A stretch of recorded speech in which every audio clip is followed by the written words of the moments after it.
worship His majesty. Unto Jesus be all glory, honor, and praise. Majesty, kingdom, authority, flow from His throne unto His own, His anthem raised. Majesty,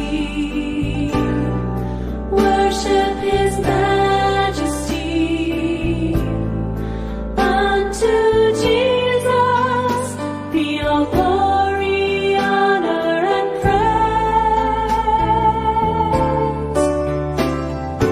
Majesty, kingdom, authority, flows from His throne unto His own, His anthem raised. So exalt, lift up on high the name of Jesus. Magnify, come glorify Christ Jesus the King. Majesty, worship His majesty. Jesus who died, now glorified, King of all kings. Majesty, worship His majesty. Unto Jesus be all glory, honor, and praise. Majesty, kingdom, authority, flows from His throne unto His own, His anthem raised. So exalt, lift up on high the name of Jesus. Magnify, come glorify Christ Jesus the King. Majesty, worship His majesty. Jesus who died, now glorified, King of all kings.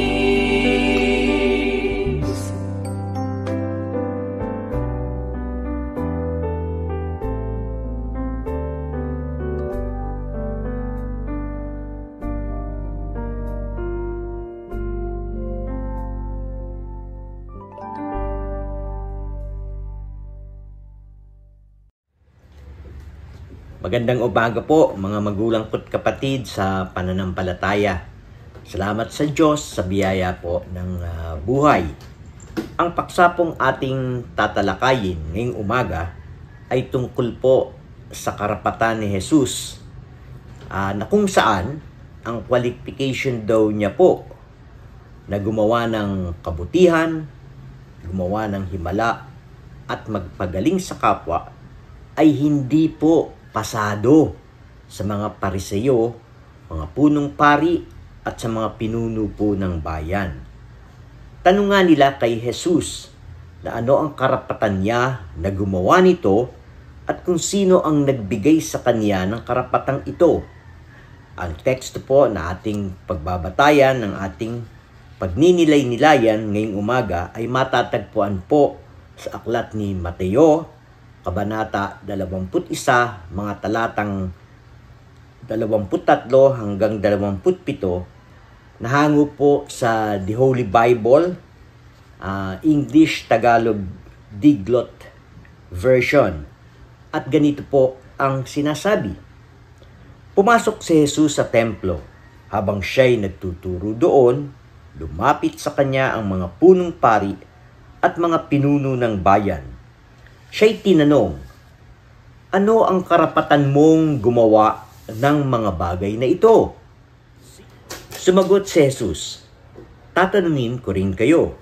Kapag sinagot ninyo ang tanong ko, saka ko sasabihin sa inyo kung ano ang karapatan kong gumawa ng mga bagay na ito. Kanino nagmula ang karapatan ni Juan upang magpabautismo? Sa Diyos ba o sa tao? Kaya't sila'y nag-usap-usap. Kung sasabihin natin mula sa Diyos, sasabihin naman niya sa atin, bakit hindi ninyo siya pinaniwalaan? Ngunit, kung sasabihin natin mula sa tao, baka kung ano ang gawin sa atin ng mga taong bayan, sapagkat kinikilala na si Juan ay isang propeta. Kaya't sumagot sila kay Jesus, hindi namin alam.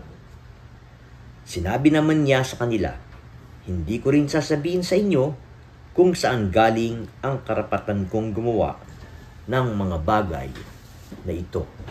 Naway maging pagpapala po ng Diyos sa atin ang pagkabasa ng kanyang banal na salita. Tayo po ay manalangin. Aming Amang nasa langit, na pinagmumula ng lahat ng bagay, kabilang ang pagbibigay sa amin ng autoridad, na sa bawat tagumpay nito ay para sa iyo, Panginoon. Alam namin na paminsan-minsan po ay gusto naming isipin na kami na lang ang dapat mamuno. Ngunit sa sandali ng pagpapakumbaba, kalinawan at sa sandali ng pagpapasakop, tulungan mo po kaming ipagkatiwala ang pamumunong ito sa iyong anak na si Jesucristo. Dalangin ko po, Panginoon, na gabayan, hubugin, baguhin mo kami habang minumuni-muni namin ang iyong banal na salita na itinalag mo sa amin sa mga oras na ito. Lahat na ito ay dinadalangin ko sa matamis na pangalan ni Jesus, na aming Panginoon at tagapagligtas. Amen.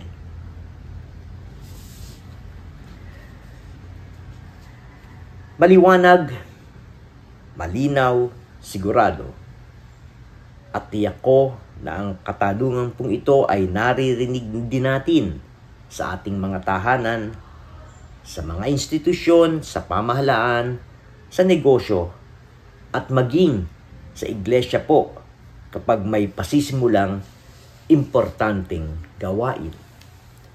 Dito po sa ating iglesia, kapag nalalapit na po ang tinatawag nating church conference, ay naglalagay po ng tao sa iba't ibang tungkulin, lupon, committee, o organisasyon. Maririnig mong inuusal ng ilang po nating kapatid ang ganito. May magagawa ba yan? Mapapabuti ba niya ng takbo ng ating samahan at ang ating simbahan? So ang mga reliyosong leader po sa Jerusalem ay nagtanong din ng ganito kay Jesus. Anong karapatan ang mayroon ka at ginagawa mo ang bagay na ito? Si Jesus po ng mga panahong iyon ay pinupuna at pinupulaan ng mga tagapamahala ng syudad, kabilang po ang mga pariseyo at mga punong pari, dahil sa mahirap na kalagayan ng mga tao noon. Alam natin na ipinagtabuyan niyang palabas ang mga nagtitinda at namimili roon. Tinaob niya ang mga mesa sa loob ng templo ng mga namamalit po ng salapi at mga upuan ng mga nagtitinda ng kalapati. Nakipaglaban na rin siya sa mga lider ng simbahan at sila po ay naapektuhan nang si Jesus ay matagumpay na pumasok sa Jerusalem at kaalinsabay po nito ang paglalatag ng mga balabal at sigawan ng mga tao na purihin ang anak ni David. Pinagpala ang dumarating sa pangalan ng Panginoon. Purihin ang Diyos. Habang si Jesus po ay nasa templo, lumapit sa kanya ang mga bulag, mga pilay, at sila'y kanyang pinagaling. Nagalit po ang mga punong pari at mga tagapagturo ng kautusan nang makita nila ang mga himalaang ginawa niya at marinig po ang mga batang sumisigaw sa loob ng templo, "Purihin ang anak ni David." Nagturo din po si Jesus sa loob ng templo at dito na siya tinanong ng mga punong pari at mga pinuno ng bayan tungkol sa karapatan niyang gumawa ng mga bagay nito at kung sino ang nagbigay sa kanya ng karapatang gumawa nito. Ibinalik ni Jesus ang tanong sa kanila kung kanino nagmula ang karapatan ni Juan upang magpabautismo. Sa Diyos ba daw o sa tao? Alam ng mga punong pari at mga Pariseo na kapag sumagot sila kay Jesus na sa Diyos galing ang karapatan ni Juan na magbautismo, sila po ay mapupulaan dahil hindi nila pinaniniwalaan si Juan. At kung sa taong bayan naman ang kanilang isasagot, sila rin po ay nangangamba dahil kinikilala ng mga tao na si Juan ay isa pong propeta. Dahil dito, sumagot sila kay Jesus na hindi namin alam. Dahil dito, sinabi din sa kanila ni Jesus na hindi din niya sasabihin sa kanila kung saan galing ang karapatan niyang gumawa ng mga bagay na ito.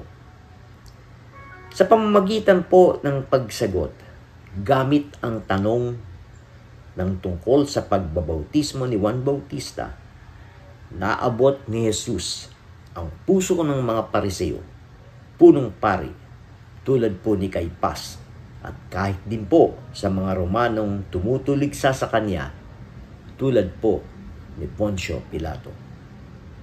Ano nga ba ang pinanggagalingan ng tunay na karapatan o sa Ingles, authority? Ang karapatang alam ng mga kalaban ni Jesus na taglay nito ay galing lamang po sa labas ng pagkatao ni Jesus. Subalit siya mismo ang nagsalita ng tungkol sa kapangyarihan na kumikilalang nagmumula sa kalooban, dala ng malalim na relasyon sa Panginoong Diyos. Ipinaalala pa rin ni Jesus sa kanyang mga kalaban ang maraming propeta na ipinadala ng Diyos sa mga tao, subalit hindi nila tinanggap ang mga ito. Hinamon pa rin sila ng Diyos na pag-isipan kung saan nanggaling ang kanilang karapatan at kapangyarihan.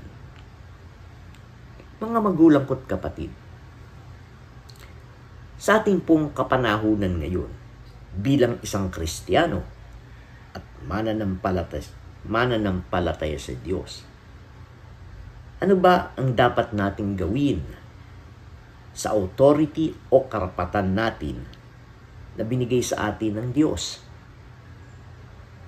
Ginagamit ba natin ang authority na ito upang magsilbi at magmahal sa ating kapwa?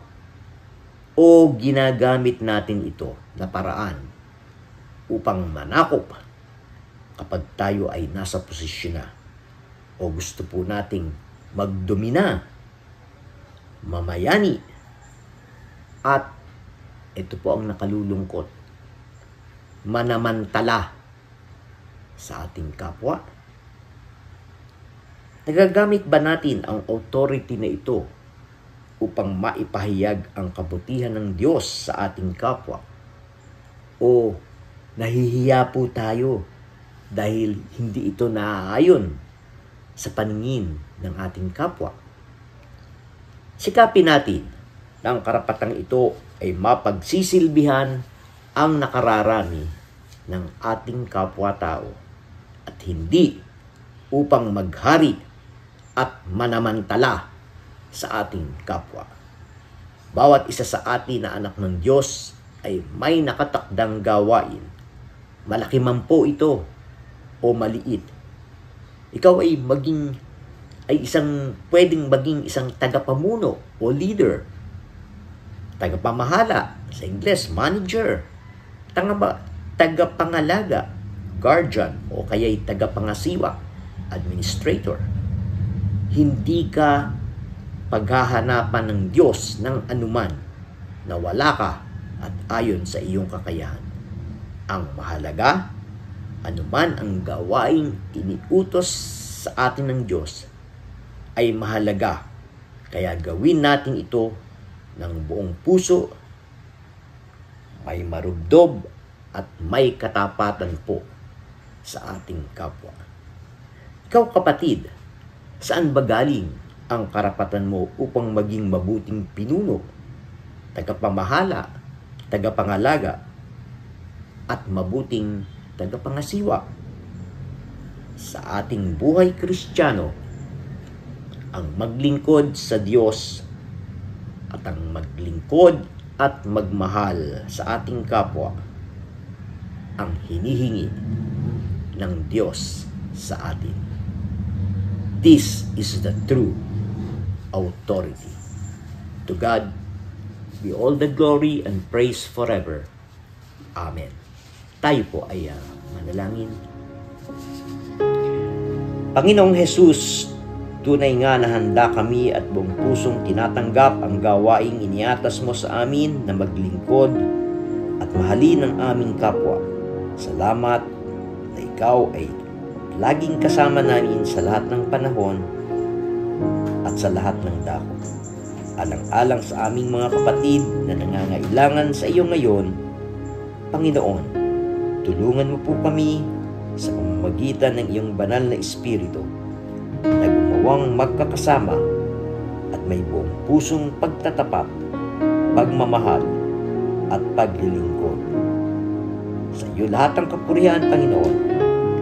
Amen.